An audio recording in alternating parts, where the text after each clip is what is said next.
کړي دي. وایي په ترکیه کې د سولې لپاره په کومه ځانګړې تګلاره هوکړه نه ده شوې. د ولسي جرګې لخوا د وزیرانو د استهزاء پریکړه د معاملو په موخه شوې. دا سیاسي شنونکو دا خبره کړې ده. په افغانستان کې ملکي مرګ ژوبله 13 سلنه ډیره شوې ده. اوباما دې له طالبانو سره د سولې چانس له لاسه نه ورکوي. د افغانستان، پاکستان او ترکیې درې اړخیزه غونډه ګټوره وه. په افغانستان کې د روانې جګړې اړخونه په قبایلي سیمو کې د استعماري قوانینو پلي کول باید پای ته ورسول شي. پر اسدالله خالد د برید پلټنې دوسیه مې زرداري ته سپارلې چې دا کرزي ویلي دي. له امریکا سره په امنیتي تړون کې ملي حاکمیت ته درناوی د افغانانو لپاره مهم دی. واشنګټن باید د کابل او اسلام آباد ترمنځ د اړیکو په رغولو کې ونډه واخلي. ترکیه د هوایي چلند په برخه کې افغان ځوانان روزي. په نیټه له افغان ملي پوځ سره د مرستو پر دوام ټینګار وکړ. په هرات کې یوې ښځې له خپل میړه نه د پټرولو د بوی له تللو له امله طلاق اخیستی دی. سوزانا رایس د امریکا بهرنیو چارو وزارت ته د نمایندانو له لیسته ووتله.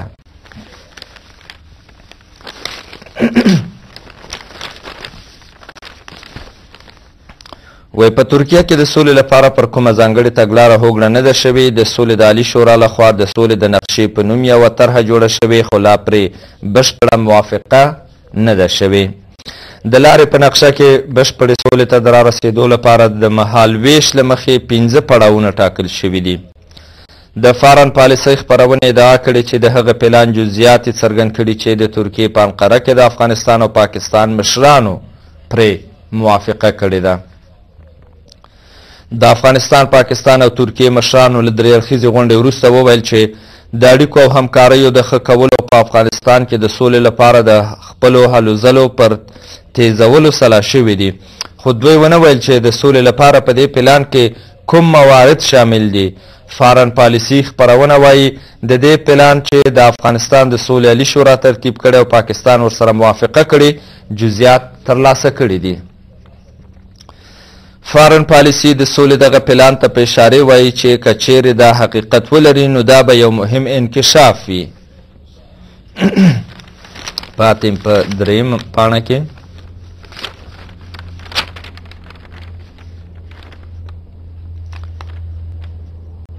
څو پارک یوې سرچینې سرنوشت ورځپاڼې ته وویل څه چې فارن پالیسي یادوي هغه د لارې نقشه ده چې د سولې د عالي شورا لخوا جوړه شوې او صلاح الدین رباني د خپل سفر پر مهال پاکستانیو چارواکو ته وړاندې کړې وه، خو په ترکیه کې په دې برخه کې هیڅ پرمختګ نه دی شوی. سرچینې زیاته کړه چې د لارې د نقشې په جوړولو د افغانستان، پاکستان او انګلستان په لومړۍ غونډه کې خبرې شوې وي او هلته وړاندیز شوی چې سولې ته د رسیدو لپاره باید یو داسې تګلاره جوړه شي چې د وخت له مخې پکې اهداف ټاکل شوي وي. یعنې دا چې بشپړه سولې ته د رسیدو لپاره باید څو پړاوونه وټاکل شي او روښانه شي چې هره مرحله به څومره وخت اخلي. د سرچینې په وینا چې وروسته دا تګلاره چې د لارې نقشه یادیږي جوړه شوه، خو لا هم پرې پوره موافقه نه ده شوې او دا چې فارن پالیسي ادعا کړې چې په ترکیه کې پر دې پلان موافقه شوې دا حقیقت نه لري. په دې پلان کې 5 مرحلې په پام کې نیول شوي دي. په لومړي پړاو کې به د یو بل پر خاورې بریدونه درول کیږي. پاکستان به طالب بندیان افغانستان او یا دریم هیواد ته سپاري. پر طالبانو په فشار زیاتوي څو له القاعده شبکې سره خپلې اړیکې پرې کړي. په دویم ګام کې چې باید د 2014 کال په لومړیو 6 میاشتو کې عملي شي د سولې د خبرو لپاره طالب مرکچیانو ته د لارې ورکول، له طالب مرکچیانو سره د تماس ټینګول، د سولې د پروسې په شرایطو موافقه او د ملګرو ملتو دغه راز د امریکا له تور لیستونو د نورو طالبانو د نومونو ایستل شاملیږي چې دا مرحله د خوندي دهلیز په نوم یادیږي. د پلان په دریم پړاو کې چې د راتلونکي زیږدیز کال د وروستیو 6 میاشتو لپاره دی، ویل شوي چې اوربند به پکې ټینګیږي. د جګړې د نه کولو په شرط به طالب بندیان خوشي کیږي. همداراز وړاندیز کوي چې طالبان کولی شي چې پر یو سیاسي غورځنګ یا تحریک بدل شي. د 1393 لمریز کال د وري د میاشتې د جمهوریت ریاست د ټاکنو په شمول په ټاکنو کې برخه واخلي یا ځانونه کاندید کړي. په څلورم پړاو کې پخلاینې ته د طالبانو د هڅولو لپاره د دې ډلې غړو ته د حکومتي چوکیو د ورکولو یادونه شوې ده. د دې پلان په 5م پړاو کې د سولې پر پروسې د نړیوالې څارنې غوښتنه شوې او د انتقالي عدالت د اجرا کېدو یادونه هم شوې ده. چې دا د سرنوشت لیکنه وه ګرانو لیدونکو چې تاسو ته مې ولوسته. وایي د ولسي جرګې لخوا د وزیرانو د استهزا پرېکړه د معاملو په موخه شوې. د دې جرګې یوه برخه غړي د درغلیو له مخې راغلي چې د روغې پرېکړې تمه ترې نشي کېدی. یا د پرېکړه د جرګې د کورنیو دندو د اصولو خلاف او په اوسنیو شرایطو کې د هیواد پر زیان ده. د ولسي جرګې یو شمېر پخواني غړي او سیاسي کتونکي د 11 وزیرانو د استهزا په برخه کې د ولسي جرګې پر پرېکړې نیوکه کوي. وروسته له هغې چې ولسي جرګې د 11 وزیرانو د استهزا کولو پرېکړه وکړه، یو شمېر سیاسي څېړونکي او د ولسي جرګې پخواني غړي دا پرېکړه د افغانستان په ګټه نه بلکې د معاملو او شخصي موخو لپاره بولي. دوی د ولسي جرګې پر یو شمېر غړو تور پورې کوي چې په دې ډول پرېکړو سره هڅه کوي چې په استهزا سره له مخامخو وزیرانو پیسې ترلاسه او خپل نور اهداف پر هغوی عملي کړي. د ولسي جرګې پخواني غړي او د سیاسي چارو څېړونکي وویل چې ولسي جرګې پاتې په دریم مخ کې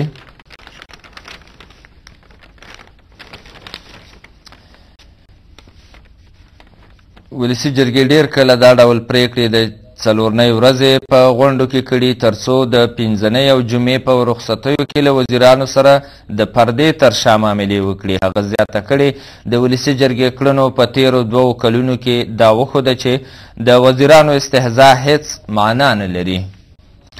دا ډول استهزا د وکیلانو او وزیرانو ترمنځ د ځینو معاملو لپاره دی. موږ دا ډول پرېکړې تر ډېره د 4 په ورځو کې لیدلې دي. د 5 او جمعې ورځې رخصتي وي. په دغو ورځو کې د وزیرانو او وکیلانو ترمنځ معاملې کیږي او استهزا شوي وزیران بیرته په خوښۍ سره خپلو دندو ته ورګرځي. ولسي جرګې د تېرې 4 ورځې په عمومي غونډه کې په بېسارې توګه د هغو 11 وزیرانو د استهزا کولو پرېکړه وکړه چې په 1390 لمریز کال کې یې له 50 سلنې کمې پراختیایي بودیجې لګولې دي. د ولسي جرګې غړي ټینګار کوي چې په افغانستان کې په هره برخه کې خلک له ډېرو ناخوالو سره مخامخ دي، خو دا وزیران نه دي توانېدلي چې د هغوی د ستونزو د حل لپاره حتی د خپلو پراختیایي بودیجو نیمایي برخه ولګوي. د پارلمان جوړښت ته په کتو سره ښکاري چې دا پرېکړه د نورو اهدافو لپاره شوې ده. دغه راز د ولسي جرګې د یو غړي په وینا چې د پارلمان یوه برخه په درغلیو جوړه شوې چې ترې د روغې جوړې پرېکړې تمه ترې نشي کېدی. خو د ولسي جرګې پخواني غړي وایي چې له یوه اړخه د ولسي جرګې دا پرېکړه ناقانونه ده او له بله اړخه د افغانستان په اوسنیو حالاتو کې دا ډول پرېکړه د ګټې پر ځای زیان اړوي. دغه راز هغوی زیاتوي چې د ولسي جرګې د داخلي دندو له مخې د وزیر د استهزا لپاره د موجه او قانع کوونکي دلایلو ترڅنګ باید 50 وکیلان پر یوه کاغذ د استهزا لپاره لاسلیک وکړي. خو د ولسي جرګې د پرېکړې د سرو او شنو کارتونو په پورته کولو سره شوي چې له قانون سره ټکر لري. دغه راز په پای کې زیاتوي وایي د ولسي جرګې پخوانیو کړنو په ځانګړي ډول د استهزا په برخه کې پخوانیو کړنو ته په کتو سره باوري نه دي چې ولسي جرګه دې له وزیرانو د باور رایه واخلي او یا دې هم د دوی په اړه وړ پرېکړه وکړي. د ولسي جرګې تېرې کړنې داسې ګڼي چې خلک باید پرې شک وکړي او ان د فساد په اړه هم اندېښنې ولري. د سرنوشت بله لیکنه وه ګرانو لیدونکو چې تاسو ته مې ولوسته. په افغانستان کې ملکي مرګ ژوبله 10 سلنه ډېره شوې ده. د ملګرو ملتونو د یوه تازه خپور شوي رپورټ له مخې په افغانستان کې د سړک غاړې ماینونه او ځانمرګي بریدونه د ملکي تلفاتو له اړخه ولسي وګړو ته 50 سلنه مرګ ژوبله اړوي. د ملګرو ملتونو په وینا د ولسي مرګ ژوبلې د مخنیوي په برخه کې د طالبانو د مشر ټینګار سره اوس هم د دولت مخالف وسلوال په پراخه توګه له چاودېدونکو توکو او په ځانګړې توګه د سړک غاړې له ماینونو کار اخلي. په کابل کې د یونما وایان وایي د روان زېږدیز کال په درېیمه ربعه کې د کال د لومړیو 6 میاشتو په پرتله د ولسي وګړو په مرګ ژوبله کې 28 سلنه ډیروالی راغلی دی. دغه راز نوموړی وایان وایي په همدې موده کې د میرمنو او ماشومانو په ګډون 980 ولسي وګړي وژل شوي او 1590 کسان ژوبل شوي دي.